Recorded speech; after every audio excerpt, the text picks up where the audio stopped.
Hi Chinkers! For today's episode of Chinkylized vlog, let me share with you ang mas pina-level up at mas pinabonggang recipe ng ice candy. Perfect na perfect ito lalo ngayon na sobrang init ng panahon.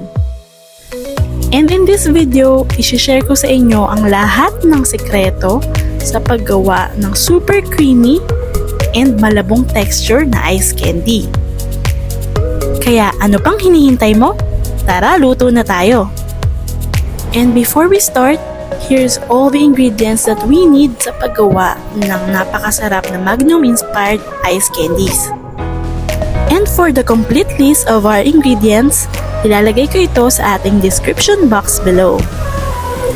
And by the way, gagamit ako ng frozen fruits for the flavor of our ice candies like strawberry, langka or jackfruit, and mangoes. And for this recipe, di ako gagamit ng any artificial flavoring. And to start with, gagamit ako ng Alaska evaporated milk for our ice candies. Mahalaga na gumamit tayo ng good quality ingredients para makapag-produce tayo ng good quality products. And disclaimer, hindi nga pala ito sponsored. I'm just sharing with you the real brand that I'm using since gusto kong maging transparent sa inyo kung ano talaga yung brand na ginagamit ko to make a good quality ice candy. And moving forward, naglagay ako ng 250 grams or 1/4 kilogram of white sugar. And next, in a sauce pot, maglagay tayo ng 3/4 cup of cassava flour. And we'll add 2 cups of water and make sure na bago natin siya isalang sa apoy, haluin muna natin itong mabuti. And over medium to low heat, lutuin lang natin itong mixture na ito for less than 1 minute. Huwag kalimutang halu-haluin ito dahil mabilis lumapot itong mixture natin. And when you feel na palapot na yung mixture natin, i-turn off muna agad yung heat. And after that, ililipat natin yung ating mixture sa blender.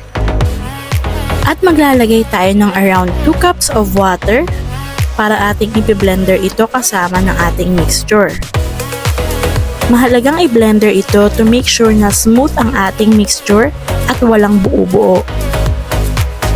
And kapag ganito na ang itsura, pwede na yang ihalo sa ating mixture kanina. And by the way, sa isang yield na ito, makakagawa tayo ng around 22 to 23 pieces of ice candies.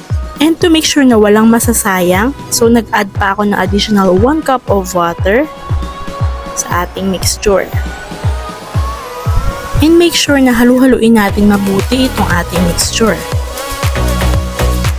And alam nyo ba guys, from this mixture, pwede na tayong gumawa ng iba't ibang flavors na gusto natin for the ice candy. And as you can see, hinati ko yung ating mixture into 2 at gagawa ako ng strawberry flavored and mango flavored ice candies. And for the portioning or quantity of fruits, it's up to you. Pero if mango ang ating gagamitin, of course, medyo magiging cautious tayo kung gaano kadami ito since ang ating mangoes ay matamis na. And ayaw naman natin ng sobrang tamis na ice candy. And after the strawberry, gagawa naman tayo ng mango ice candies. Actually, aside from these fruits, pwede pa tayong gumamit ng other seasonal fruits. And gumawa pa ako ng isang batch of the mixture at gagawa naman tayo ng langka flavor and cookies and cream flavor. And what I like about this recipe, since ang ating base mixture ay plain, from that mixture, pwede kang gumawa ng iba't ibang flavor na maiisipan mo. And if balak mo itong pang negosyo or pang benta, I suggest na you do the proper costing first.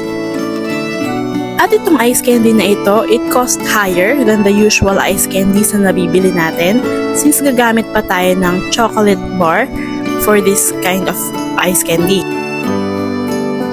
And next, magpapakulo lang tayo ng tubig at gagamitin natin ito sa pagtunaw ng ating chocolate bars. And make sure na hindi super init ang ating tubig para hindi naman masira ang ating ice candy bags. And as you can see, naglagay na ako ng chocolate bars sa ating ice candy bags. I prefer doing this way para hindi messy ang ating chocolates.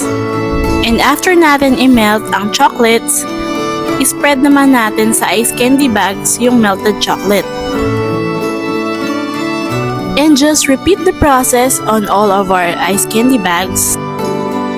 And alam nyo ba, aside from these chocolates, pwede rin tayong gumamit ng white chocolates and even the matcha flavored chocolates, ube flavored chocolates. So napakarami nating pwedeng pag-isipang flavor out of this recipe. At gagamit lang tayo ng funnel or embudo para mas mapadali ang ating production. And of course, since may mga bits ng strawberries ang ating ice candy mixture, so gagamit ako ng chopsticks or even barbecue skewers para matanggal yung bara sa ating embudo. Alam nyo guys, sobrang sarap talaga nitong ice candy na ito, kaya naman itry nyo na din tong gawin.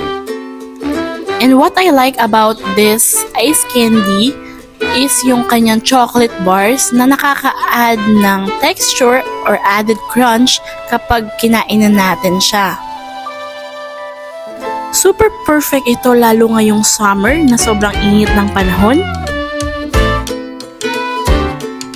I hope this video will be useful for everyone.